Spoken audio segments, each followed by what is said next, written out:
to Metamorphosis of Birds by Catarina Vasconcelos. This is a piercingly beautiful evocation of the past in cinematic form, as delicate as the wings of a sparrow and as fragile and as intricate as an assemblage by Joseph Cornell. This tender, poetic and deeply personal debut mediates between a man and a woman, mother and child, love and loss, land and sea, vertical plants and maritime miracles. We honor it with our highest praise. Catarina, would you like to come up? Obrigado.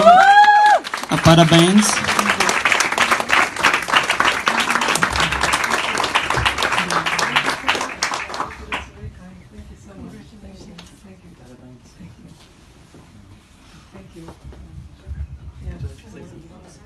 Yeah, of course.